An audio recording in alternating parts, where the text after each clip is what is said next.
Okay. Change my heart, oh God. This one I know. I have played this before. Let's see how it goes. Oh, one more volume.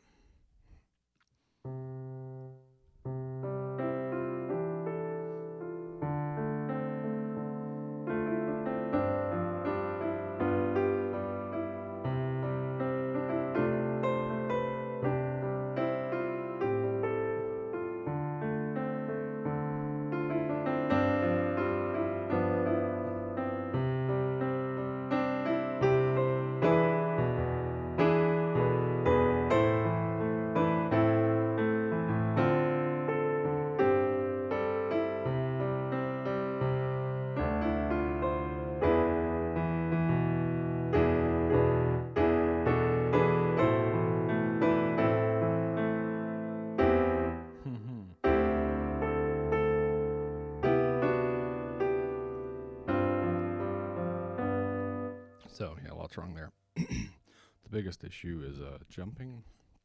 The blind jumps. I was really trying for blind jumps. I guess page 2 at the bottom there. And it happens again at the third system on the third page. First system on the third page. End of the bar.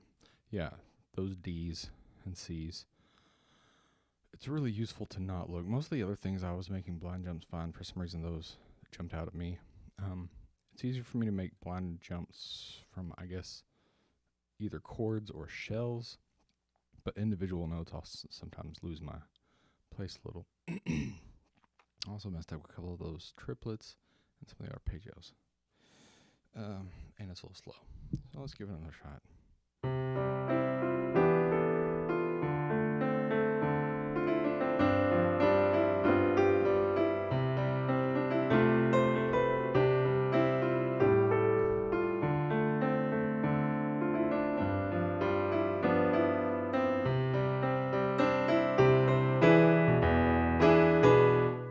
Every time. What is it? When I've performed this before, it's the same thing.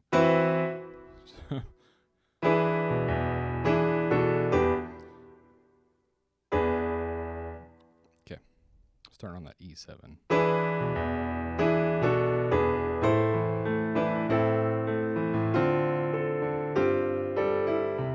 That rhythm's also wrong. Back at the A minor 7. Which I that will walk down there. Arpeggio. I get that sort of rounded instead of crisp. Like there we go.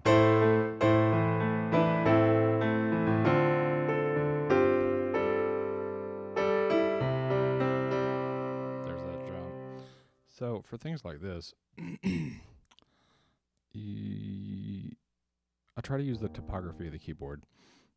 Now things like an E are really easy to grab because if I'm on this C, I can jump down and I feel the E flat right there and the E's right there. With practice, I get better at making the jumps, and I'm so close that I'm usually between whichever black keys matter, and I sort of feel them for just a split second before I hit the key. Over time, I stop needing that. But when I'm really thinking about it while reading, trying to really work on the proprioception and work on being able to do it blind, I become very conscious of like, oh, I don't really feel that next note.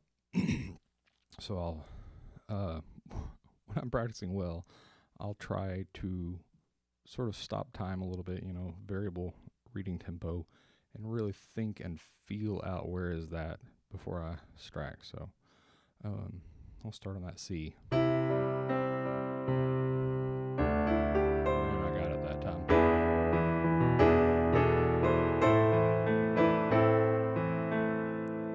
And I got it that time. So, yeah, I'll give it one more read. I'm still missing. I missed that walk up. What is it about that that's throwing me off? Is it reading the E sharp across the bar the G sharp across the bar and then seeing that D sharp? Something in my head. Anyway, from the top.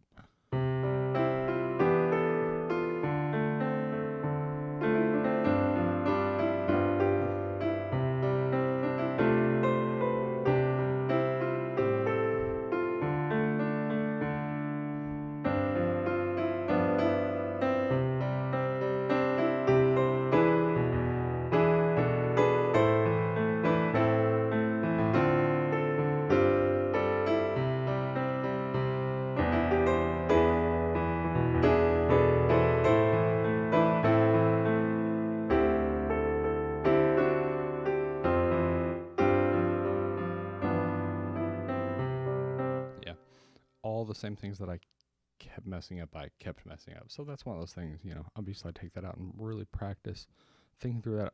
I think what's happening is on the triplets, I'm really not digesting the notes, and I'm sort of just trying to follow the pattern, and I get to that E7, which is the last of the triplet, and I don't care the G sharp across the bar.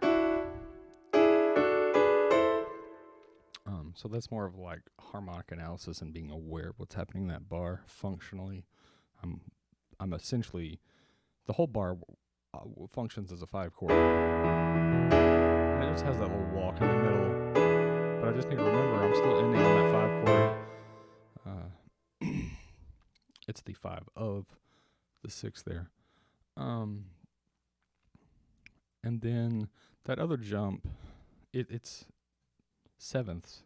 Sevenths are weird. Sevenths down like that are weird. I didn't have as much trouble getting the octave going up from blind. There we go. But that's a thing where I might make an exercise where I played it,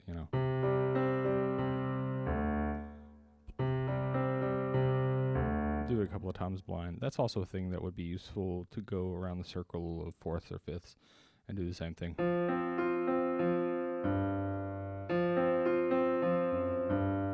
And that works really well. You do your white keys, they're all going to feel the same, but if I was doing it in a key like F sharp, there we go. So it's helpful to do that because that's great because it's killing 2 or 3 birds with one stone, because you're getting the technical work out of doing that, but also because you're transposing it, you have to spell. You have to be really aware. However you want to think of that. I think if I were transposing that around, I would think that, I'm playing a chord and then it's second. So, like in C, that's the second of that chord. So you've got that, but then just the reinforcement. Now you could just do it in C over and over. But there's actually a really interesting study that shows why that's not a great way to approach this, that I'd heard about, where I think they had the participants hit like specific intervals, and the goal in the end was for them to be able to hit that one interval consistently. And I think these were non-pianists. But oddly enough, they had one group just practice doing this over and over again. They had another group practice doing like all kinds of different stuff. Oddly enough, the group that spent less time practicing on this and did the random notes actually did better in the end at being able to accurately do this. I think they just map out the keyboard better spatially in their head by doing that. And I mean, that's just a random skill. For non-musicians, it's not important, but for musicians, there's so many more benefits. Not only are you going to be more technically accurate at doing it when you need to, but all of the theory skills, all of the practical, you're thinking about what notes you're hitting, that just works better. So you're getting so much more out of it, being able to think in multiple keys and be able to play in multiple keys. Not to mention, something that I run into with reading, especially in extreme registers, is that my proprioception gets kind of fuzzier the further I get from the center, because like octaves here feel one way, but as I get lower, like I'm a little less aware of exactly where that's at relative to my body. It doesn't feel right because I don't spend as much time there. So playing in other keys helps.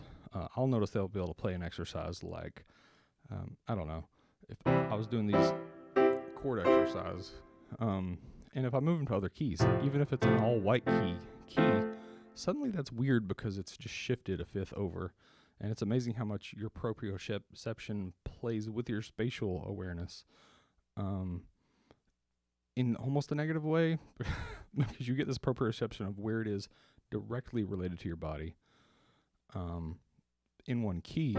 And then when you change keys, the spatial awareness is the exact same because it's the same thing. If I go to F, these are all the exact same intervals. My hand is in the same shapes, but it's a different place relation to my body, so it feels weird. And the further I get down here, now it feels really bizarre because my wrist is tilted just a little bit. So just some thoughts on practicing for those blind jumps. All right.